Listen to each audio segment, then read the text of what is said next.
Hey, everybody.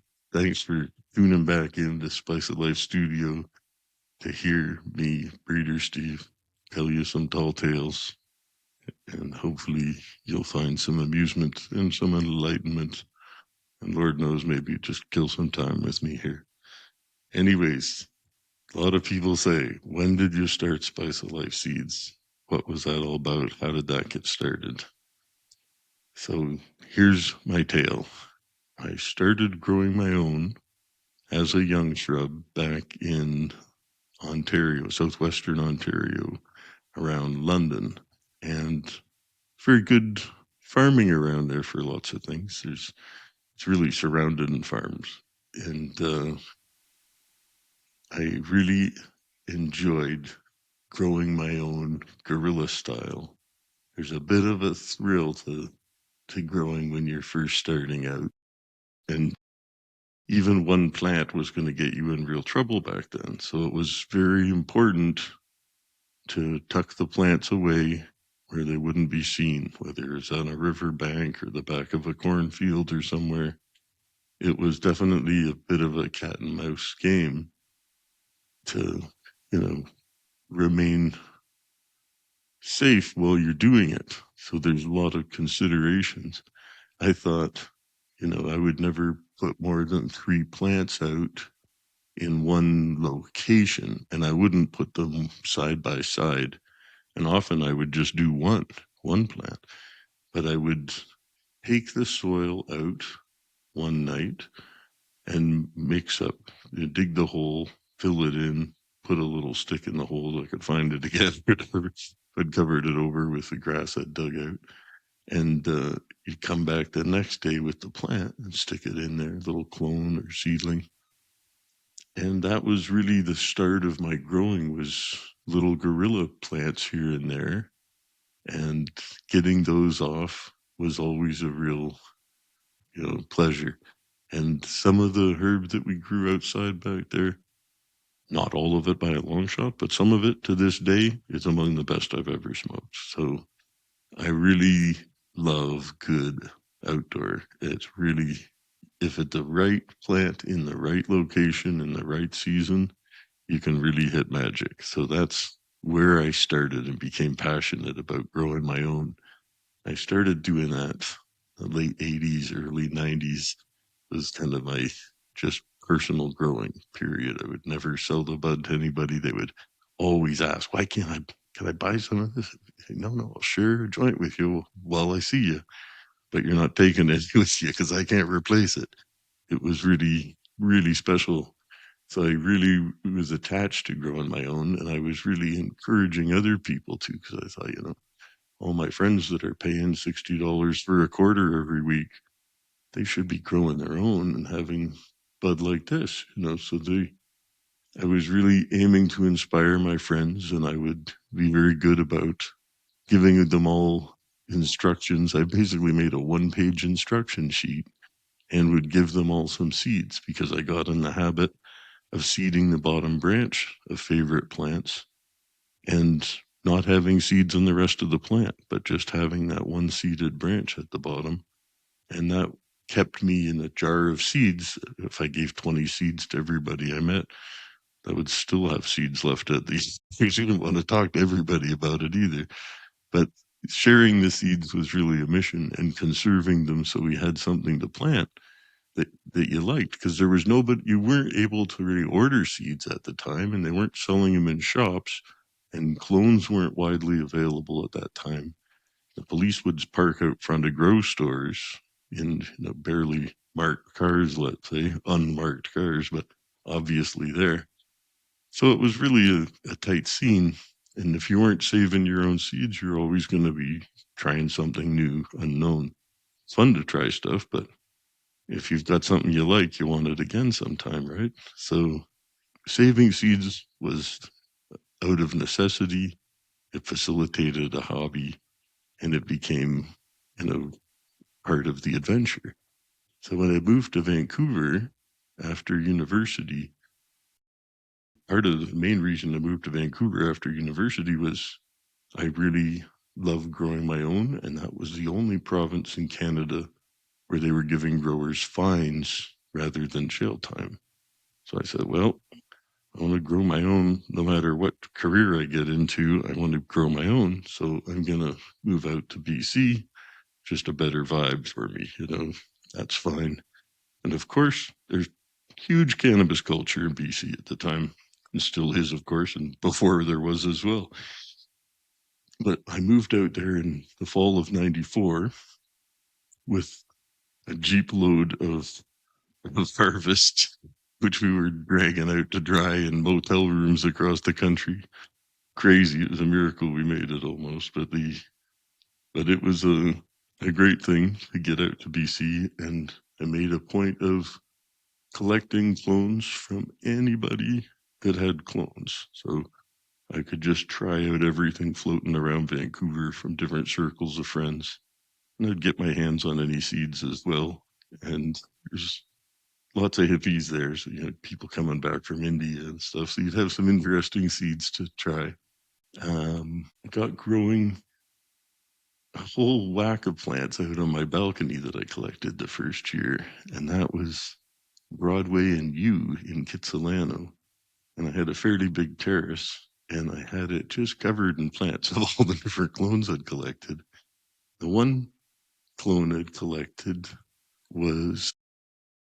had no real name. I said, "What do you call this one?" They said, "Oh, the guy calls it the only thing worth growing." He says he doesn't really have a name, the only thing worth growing. I said, "Okay." So, well, I have to find a better name for it. But I remember seeing the bud from the people that were growing it originally, and it was always immature. So it was, very soft, a lot of red hair. It was really immature. I think he said he picked it at 6 or 7 weeks every time because it didn't put on more weight or something. But it was like, you're just like, oh, I think this stuff could be good if it could only go another 3 weeks. So sure enough, once that one started really getting ripe on the balcony and I'd left it, I had everybody that came by to visit my apartment there, which was quite a few people. I'd say, smell this one. What does this smell like to you? And everybody said, like 20 out of 20, like sweet pink grapefruits, those ruby reds. I was like, that's it. That's the first thing I thought too. It really smelled like a sweet pink grapefruit or the ruby reds that we used to have for breakfast with a spoonful of white sugar all over it. And it was a sweet herb, for that smell. But the seed I'd brought with me from Ontario, I called Medway Madness for the creek I grew it at. And there was an activist from Ontario, from my hometown, Mark Emery, and he had got busted selling seeds. He was the only one selling seeds in North America.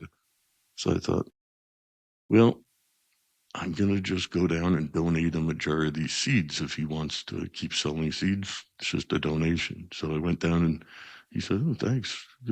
And he did put them out there and he got favorable reviews. And a few months later, I was down at his shop, Hemp BC. He said, hey, you're the guy that gave me those seeds. People really like them. Bring me all the seeds you can make. I'll buy them off you. I said, well, it would be really fun if I could turn my hobby into a living. So I was giving it some serious thought and said, I really got to do this because it's my favorite thing is my hobby with as far as, things to do all day. It's like, boy, if I could just spend the day setting up grow rooms and breeding in them in different rooms, that'd be great. So then I decided I'd move from the apartment. I happened into a sweet deal on a bigger house over in Shaughnessy. And it was a big old place that we called the Hudson Hotel or the compound. So that's where I really got going at it. And a lot of the best known Spice of Life cultivars evolved in that specific place. That house was really a happening at the time. It was really a wild scene. I had lots of friends that wanted a cheap room. I had really sweet deal on the rent of this place. It was owned by a foreign investor who really probably never set foot there, but he just knew it was a corner lot in an expensive neighborhood and considered the house a teardown. So his stockbroker that handled the investment said, just give me cash, $1,000 a month, no checks, but I won't fix anything. I don't want to hear about any problems. It's just you deal with it. I said, sweet. Because all everybody wants is, if you're going to set up and grow, you want a landlord that wants nothing to do with you, right? So that was very, assuring. So we got along very well, and I had a few years there. And that's where I crossed the first seed I'd brought out from Ontario, which had been rebranded from Medway Madness. I rebranded it Jolly Rancher because it was really sweet and sour. It had some fruitiness, but it was also had a sour element to it. But it was pleasant herb and pretty good buzz, and people were always happy with it. So I'd like to share it. But I'd found all these other things, and I'd been smoking that Jolly Rancher now for a while. So I'm like, I'm going to try crossing this with a bunch of things. So plus it was a known quantity that I had the males for. So I used the male to hit my favorite clones I'd collected around BC. And one of those first ones was that Sweet Pink Grapefruit clone. And those first seeds, which were Jolly Rancher by Sweet Pink Grapefruit, were released as Sweet Pink Grapefruit. But that wasn't a huge amount of seed. It was a few thousand seeds. So there was one release of seed called Sweet Pink Grapefruit. But ultimately, what we all think of Sweet Pink Grapefruit today is that clone only mother.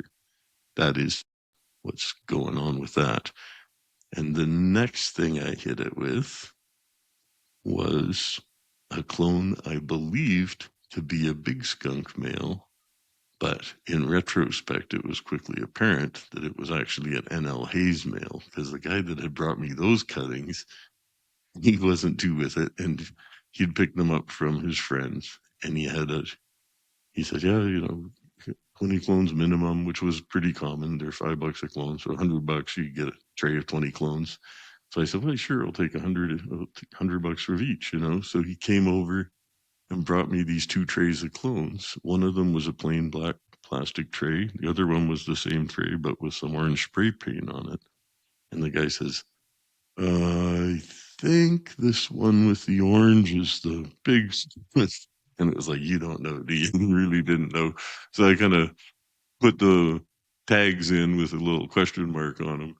And when I started growing them out, it was obvious one of these is a male. So I was like, oh, you know what? It was such a nice plant that I said, well, I'll keep one and I'm going to use this male, whatever. I think it's a big skunk male according to the tags. But once I'd made some crosses with it, the first, the only time I'd used it, I grew out, for example, I hit the grapefruit with it. When I grew those out, I grew out 500 plants from seed, and 498 looked very much like a Northern Light. The other 2 looked like a haze, these recessive narrow leaf plants. Absolutely delicious. Once I tried them, I was really in love with those narrow leaf ladies. I knew I wasn't going to keep both of them, so I had to pick. It was tough. Eventually, I settled on one over the other just because I had to make a decision. But amusingly, that cut, which was so widely shared that it would always be around because I didn't want it to get lost. So I was like, anybody that loves smoking it, I said, "Do you want a cut? Do you want a cut?" And they say, "Oh, sure, yeah, I love one." And I said, "Well, just promise me one thing." They're like, "What? I won't give it to anybody." I said, "No, you give it to everybody. I never want it to be lost. I think we should all have jars of this at home, Really just had a very special, it was like a sweeter haze, basically. Not sugary sweet, but just a faint sweetness added to the haze. Beautiful stuff. So that cut got known as the Sweet Skunk. That was the Sweet Skunk clone only cut, which is still popular today in many circles. So that was interesting. And it turns out there's no skunk in Sweet Skunk because it wasn't the big skunk male that we thought it was. It was an NLA's male. So there's no skunk in Sweet Skunk. Just putting it out there. Other crosses I made at that time, I had a Dutch treat female I hit with that male called Big Treat. and another one I called Hash Master. There was a nice tropical treat, which was a really perfect Santa Marta Gold example, best I've ever had. Absolutely wished I'd kept it pure. I had males and females of the most perfect Santa Marta Gold, and I thought it was ubiquitous, so I didn't bother. And I just crossed it because it was 16 weeks on its own, that plant. It took 16 weeks under HPS. So it's literally sat against the wall two crops while everything else was going by. But it was so worth it. That was so delicious. But as a seed company, I knew nobody's gonna want seeds of something that takes 16 weeks and yields pencils. So I said I better cross it down with other things. So I did one cross of it, was that NL Hayes pollen on the female Santa Marta Gold. And then I later did the Santa Marta Gold pollen on a big treat, or vice versa. Actually, I think I did that one first, with Santa Marta Gold pollen on big treat. And that was Tropical Treat 1. And the next one with the NL Hayes was Tropical Treat 2. And in Switzerland, I crossed one with Sweet Tooth and one with Shishkaberry to bring them down the flowering times a little bit more and give them a little more chunk. And that was the Tropicana 1 and 2. So I think later another seed bank put out an unrelated Tropicana just to muddy the waters, but those were the Spice of Life Tropicana 1 and 2. Came from Tropical Treat 1 and 2 from those days. So that was all in the fall, winter 95 into the spring of 96.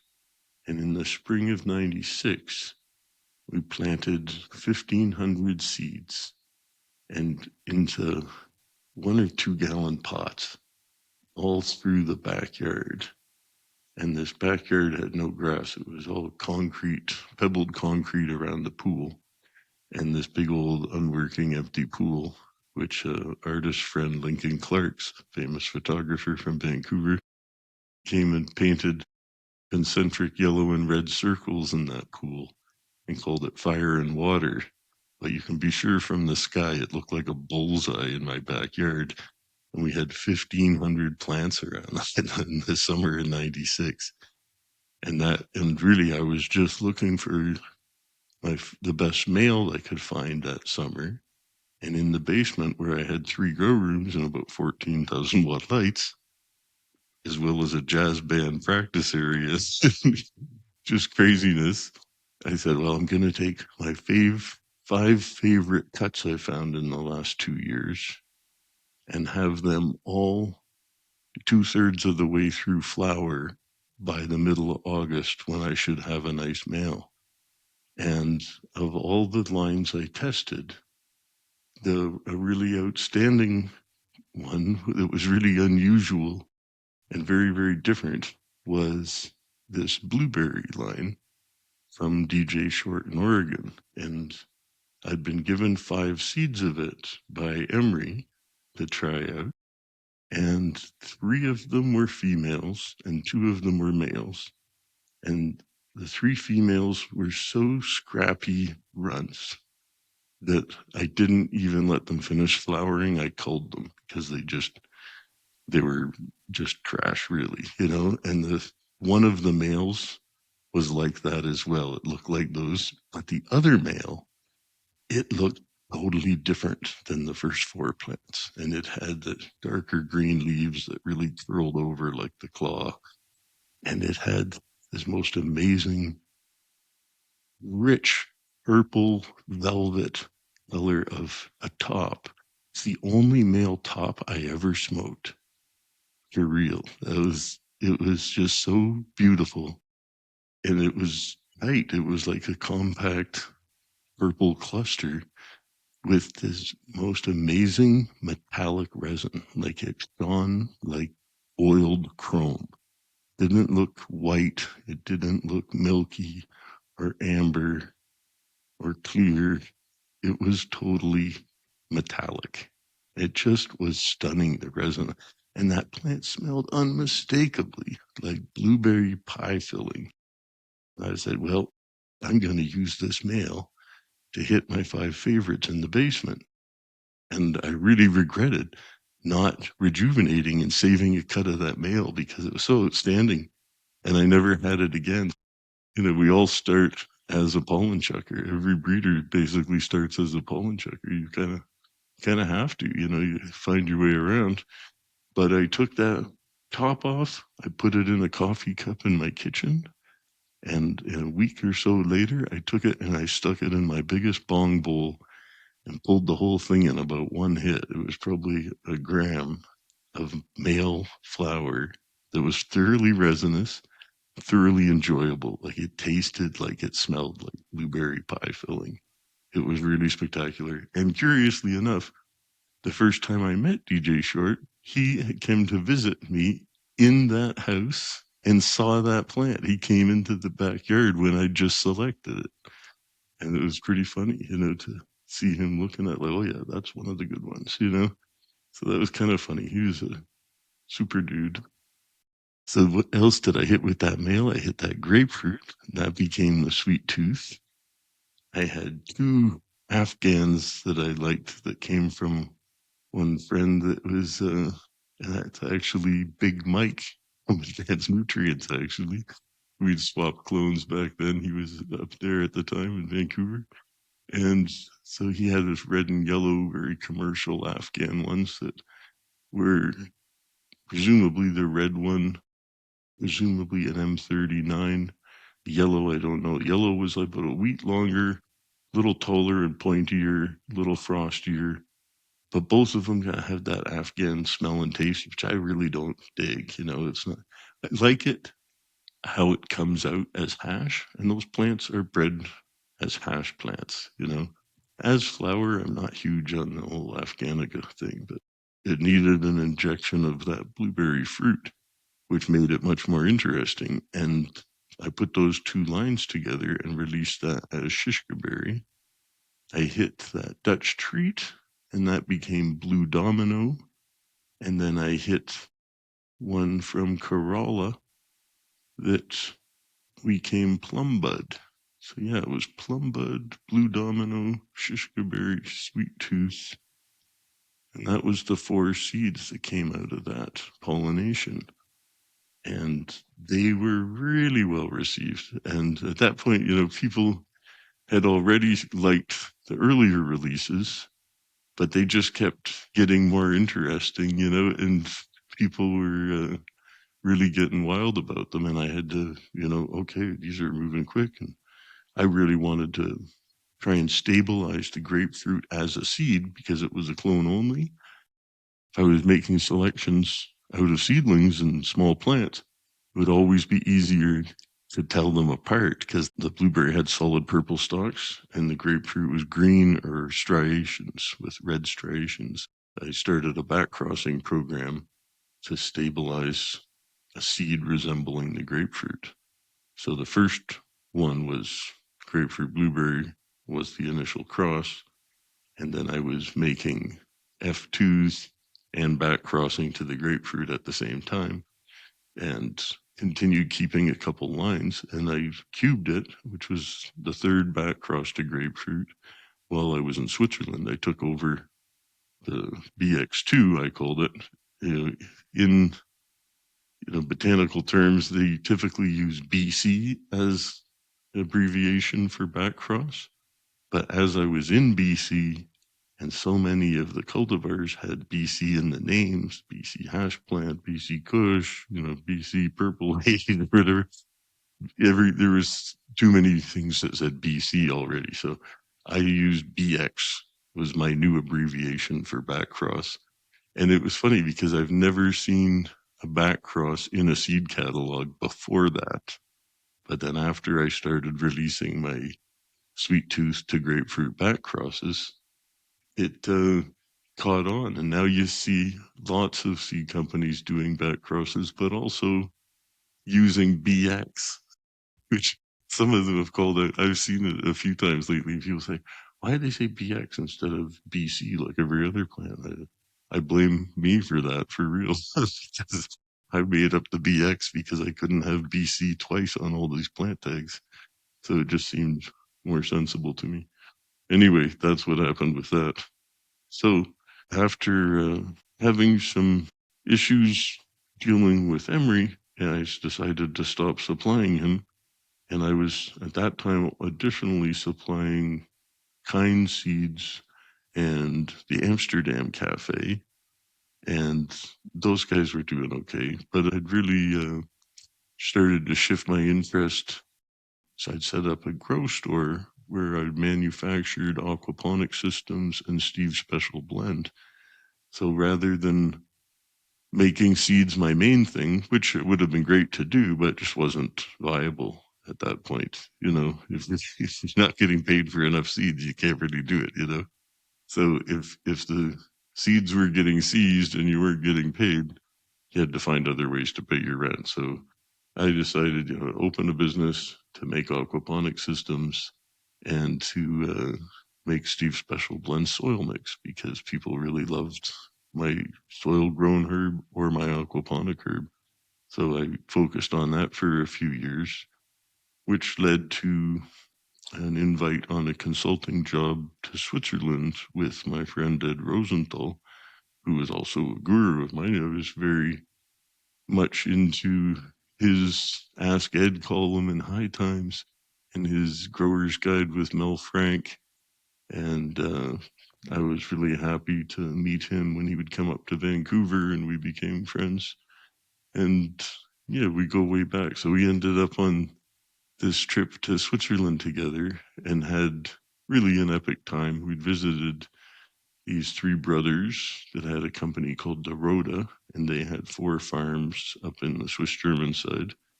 And they'd offered us their smallest farm to move in and set up a breeding station. So I thought, wow, this is fantastic. I'd always said if I could just move somewhere and work wide open breeding, I'd be happy to, just set up a company and pay my taxes and do it normally. And it was really like that. So I said, well, I've always said if I could grow legally, I'd move anywhere. So it was the perfect time that I had to do it. And it was amazing to see when I got there. It was really impressive. These guys had a huge clone operation going. I forget, doing 6 figures a clone a week, I would think, like at least 100,000 clones. I can't remember exactly the numbers now. This was a very long time ago. This was in May of 99. So it was something to see, like a hectare of glass full of herb. I hadn't seen a hectare glass house full of herb before, and I had lots more than that. So it was really amazing to see there's light depths going in the field that was the size of 4 soccer fields. They had about 200 refugees from the Balkans. It was issues. So that was something to see. They couldn't keep the men, they could only keep the women. The women would glare at each other across the tables while they're trimming, but the men would fight. So they just said, we can't keep the men. So they only had one guy that was actually a son of one of the head ladies. And he was born in Switzerland. He wasn't allowed to work there because he was born there as a refugee. Anyway, so they kept him on. He was a super nice guy and hard worker and good guy overall. But um, I had gone home to pack up my stuff, tell the missus, listen, let's sell the business, whatever we can do, put everything we want to keep in storage, sell the car. We're moving to Europe for a few years. And she's like, what?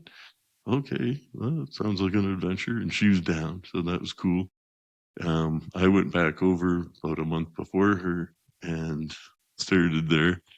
It was just such an adventure moving over there in the spring of 99.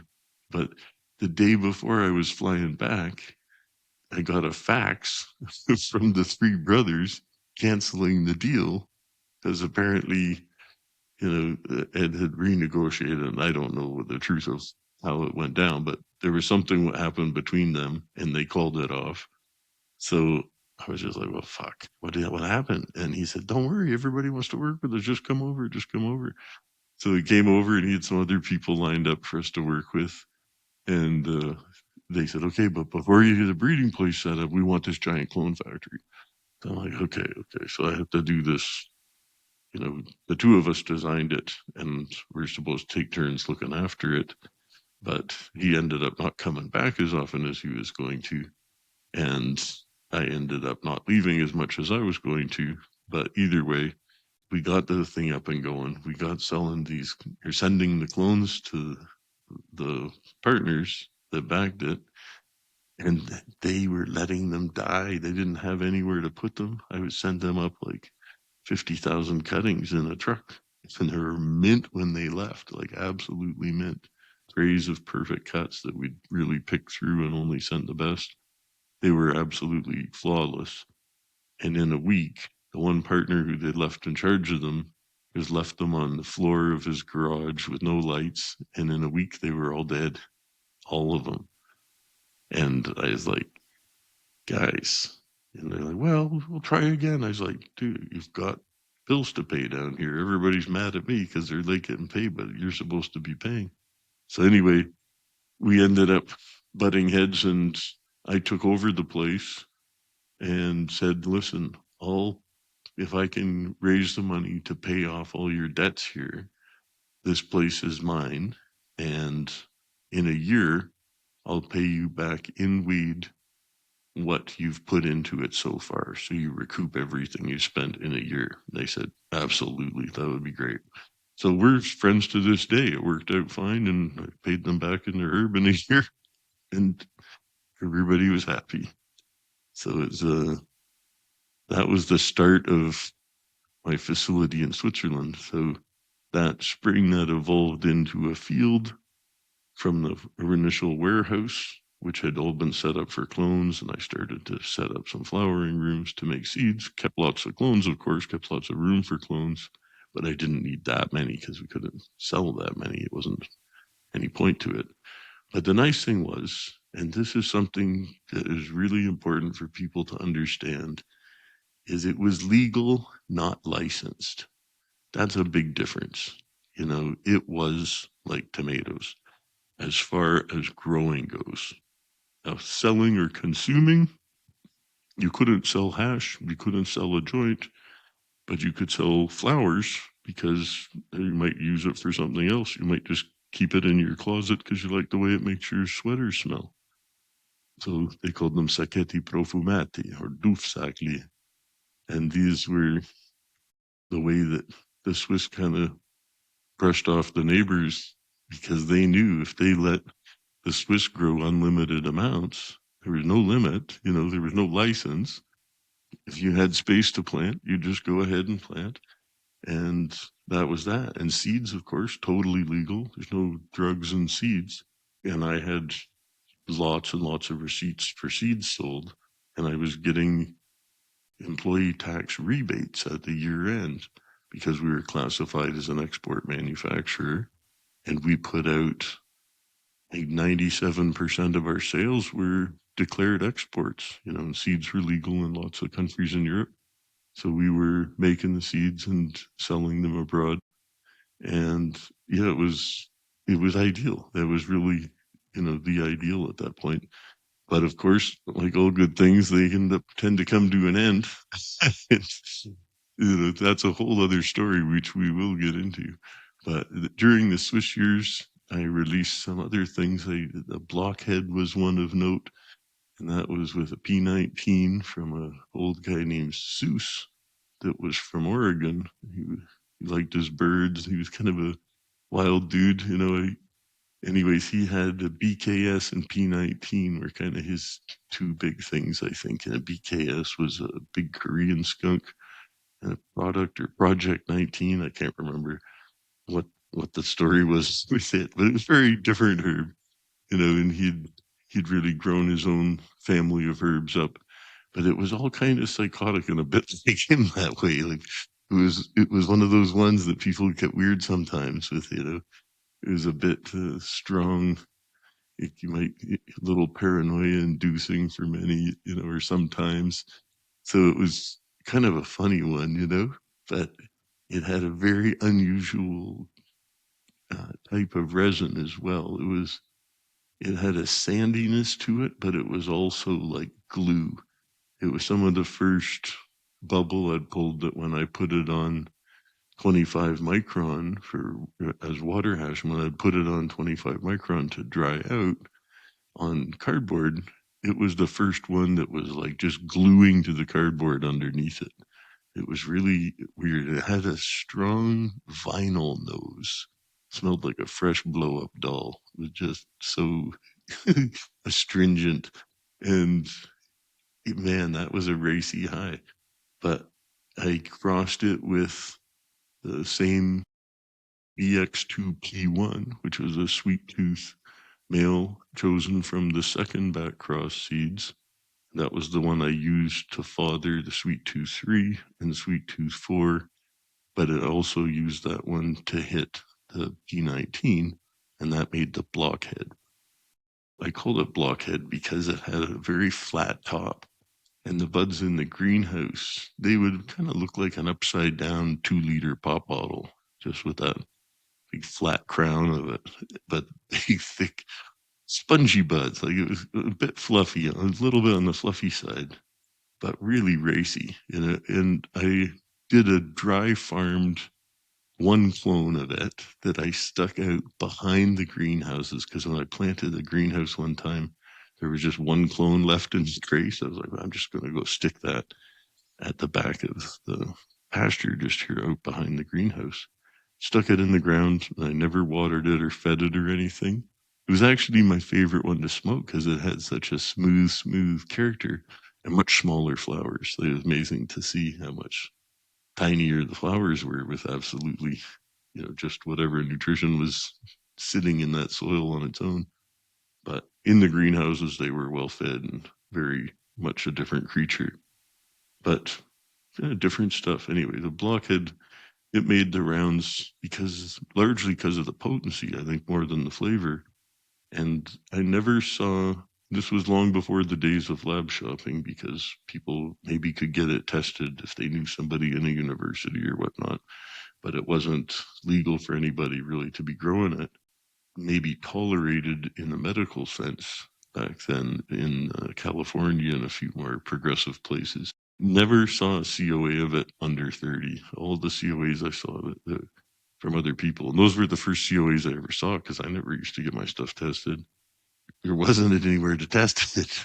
Like, yes, you could get something tested through a friend at university and that, but it kind of was a non-issue. Either knew it was good or it wasn't, and I didn't like to put out things that really didn't ring my bell. They have to be sort of a minimum potency before I would be happy to deal with it. It had to really, if it was just smoking it for the sake of smoking it, I would pass. I really like absolutely infatuated with aromas and flavors, but I still needed some effect, you know? So anyway, sometimes I would pass on stuff that was otherwise interesting, but maybe just didn't quite ring my bell, but once they got into good shape, it was a lot of fun. So this is the other ones that came out around that time, the turn of the millennium. I did some with DJ Short, who came over with a contract in hand to set up a collab with me.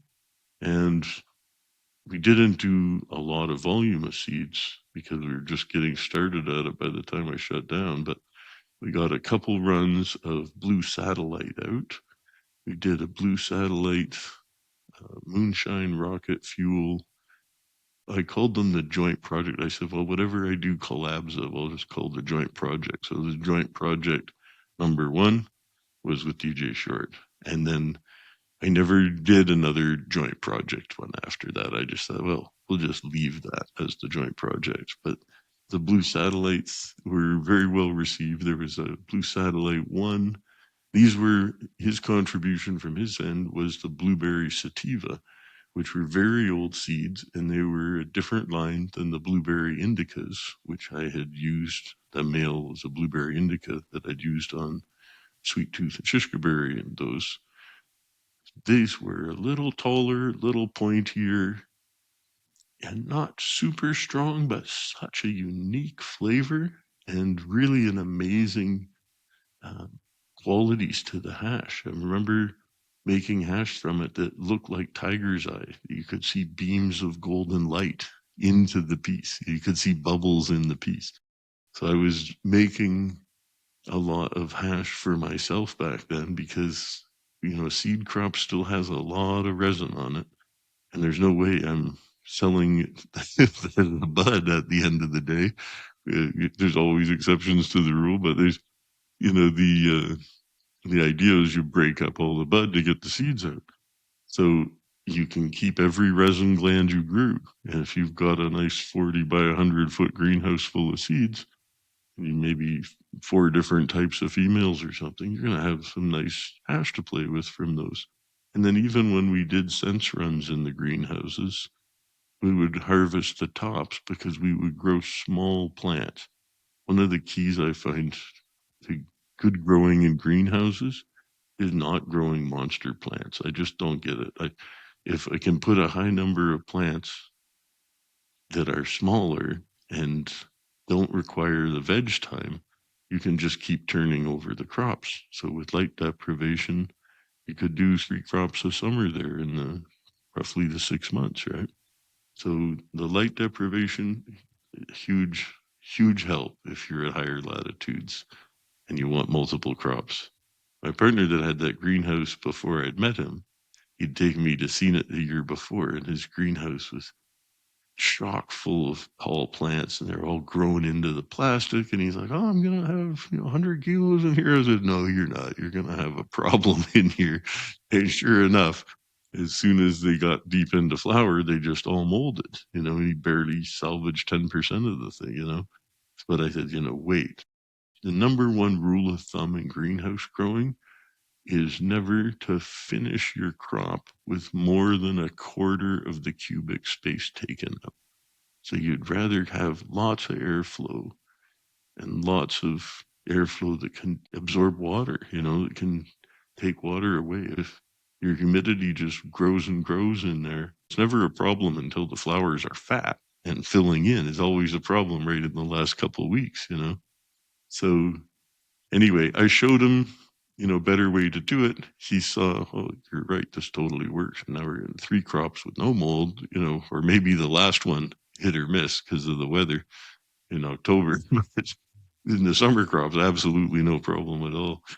But man, oh man, I would even leave all the smalls because we'd say, well, you don't want to make the trimmers deal with it, So you'd pick sort of the tops and the shoulders, heads and shoulders, I think of it. And then all the smalls we would just leave there, and I would come and have them stripped into boxes later, and I would save those to make hash and even to make live hash with it. And I had some friends from, well, one famous old hash maker or infamous old hash maker would be guy Mark Rose. It was the one who was supplying Mila with isolator bags and later Bubble Man with the bubble bags because Mila didn't want to add bag numbers to her set. So he was, selling Pepsi and Coke, but him and Bubble Man had come to visit, I think 2001 in the summer, and they're like, "Oh, you've got lots of weed. You could try make this bubble." And I wasn't making water before that. I was just dry sifting. And they said, "Oh, you should get some." I said, "Well, I had 1,000-liter tanks for indoor reservoir and stuff. I had a clean 1,000-liter tank." They said, "Just blend it in here and then we'll mix it. We'll bucket bomb it through the bag sets."